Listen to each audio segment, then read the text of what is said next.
Hello! Magandang araw mga kasari-sarites ko dyan. Kamusta po ang inyong buhay tindahan ngayong araw na ito? Malaki na ba ang benta? O medyo mahina-hina? Laban lang. Ganon talaga ang ating buhay, ha? Buhay negosyante. So ngayon, itatapik natin para sa mga gustong magkaroon ng kagaya ng akin, maliit na tindahan, na o sa mga meron ng tindahan naman, maaring pinagdaanan nila ito, maaring makatulong sa kanila, or syempre yung iba ay nakikinig na lang at naaalala kung paano sila nagsimula sa kanilang maliit na tindahan at ngayon ay malaki na, ha. Congratulations sa inyo, ha, sa mga nakaranas ng ganito. Dapat ba talagang malaki agad ang kapital sa pagpapatayo ng negosyo o maliit na negosyo? Nasa sa inyo po yan. Pero para sa akin, kasi ako ay nag-umpisa sa maliit talaga na negosyo, na maliit na puhunan. Kasi ako ay dating empleyado. So nag-ipon-ipon lang ako, nakaipon ng kaunti at binuksan ko ang aking maliit na tindahan. Kung ang area nyo naman, ang location ninyo ay maraming tao, tabing kalsada kayo, hindi na mahirap ang i-promote ang inyong tindahan. Kung tindahan ang inyong iniisip, 'di ba? Kung sari-sari store ang binabalak ninyong inegosyo. Lalo na kung sarili nyo pang lupa at bahay yan. So, wala kayong masyadong bayarin, 'di ba? Okay na okay 'yon, kagaya ng akin, sarili namin. So, hindi ako nagbabayad ng buwan ng upa kasi sarili namin 'to. So, kahit na maliit lang ang aking puhunan, ay okay na okay 'yon. Pero pwede namang magsimula kung gusto mo malaki. Pero sabi nga nila, paano mo malalaman na lumago ang negosyo kung nag-umpisa ka sa malaki? Syempre, mas maganda kung sa maliit. Bakit? Kasi makikita mo diyan unti-unti kung paano lumalago ang iyong tindahan. So, ang makaka-relate nito, yung kagaya kong nagsimula sa maliit talaga at ngayon ay malaki na, ha. Ako naman ay hindi pa ganun kalakihan ang aking tindahan. Sabi ko nga, maliit lang ang tindahan ko. Pero, paunti-unti na dagdagan ko yung aking mga paninda, dumadami yung laman ng aking paninda, at yung mga wala dati, nabibili ko ng paunti-unti sa aking tindahan.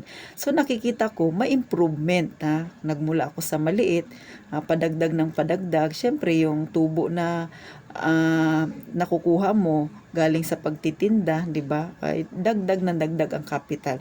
Basta masinop ka lang, masikap, 'wag lang babawasan muna ang iyong puhunan, ha, at ang iyong kinita, ang naging interes ng iyong tinda. Huwag nyo munang babawasan, palaguin lang na muna ng palaguin. Siyempre may panahon naman diyan na kahit papaano makakapag-ipon-ipon ka na rin ng gamit sa pamamagitan ng benta ng iyong tindahan. Pero hanggat nag-uumpisa ka pa lang sa iyong tindahan, hanggat maaari, huwag mo munang bawasan para mapalago mo ng dahan-dahan ng iyong maliit na negosyo. Pero kung may malaki ka namang kapital, why not, 'di ba? Kung merong mapira-pira ka ba naman, bakit hindi? Siyempre, malaking tindahan, mas maganda, mas marami ka agad na mabibili doon. Pero sa kagaya ko na nag-umpisa sa napakaliit na puhunan dahil empleyado ako dati, gasino lang ba ang sinasahod ng empleyado? Minimum lang. Ang dami pang ikakaltas, may SSS, may PhilHealth, may Pag-ibig, may kung ano-ano pa. O, 'di ba? Magkano na lang matitira sa iyo? So, kahit papaano nakapag-ipon-ipon, kaya nakapagpatayo ako. At kahit maliit ang aking naging puhunan, ipinagpapasalamat ko 'yun kasi ang aking tindahan ay magtatlong taon na. Going strong naman, na kahit papaano kinakaya naman kahit kami ay magkakatabi-tabi dito, ha, tuloy lang ang laban kasi ito ay aking inumpisahan. Kapag medyo nababagot ka, nanghihina ka, isipin mo lang, ito yung pinili mo, 'di ba? Tapusin, kailangang tapusin. Kung ano yung sinimulan, panindigan, tapusin. Tapos magkaroon ka ng iba pang idea. Mag-isip ka ng iba pang strategy na makakatulong sa yung tindahan upang mapalago. Kung malaki naman ang yung puhunan, syempre mas marami kang mabibili, mas mainam sana. Pero dahil ako ay maliit lang talaga, sabi ko nga, 'di ba, dati lagi sa aking naging vlog, empleyado ako noon. So maliit lang ang naipon ko. Pero ipinagpapasalamat ko 'yun na nag-umpisa ako ng maliit na negosyo. Kahit papaano ay nakakapag-ipon-ipon na ako. Hindi lang ng pera kasi hindi pa naman ganun kalakihan, 'di ba, ang aking naiipon. Pero kahit papaano nakikita ko na umunlad naman ang aking tindahan. So, hindi ko na kailangan na pumasok ng maaga, umuwi ng gabi at pagod na pagod dahil ang aking piniling karera ay ang pagtitindahan, pagninegosyo, dito ko na lahat inilalaan ng aking oras. At saka, syempre, kahit papano, mas marami, nakakapagpahinga ka kung sarili mo yung negosyo mo, di ba? Hindi ka ganun ka-stress. So, paano? Kayo ba ay may natutunan?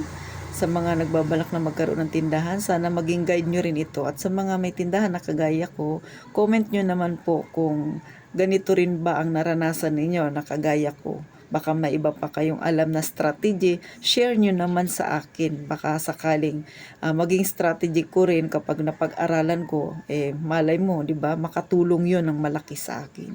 Maraming salamat po. Sana ay suportahan ninyo ang aking maliit na YouTube para kahit papano ilumago ng kaunti, ha. Maraming salamat po.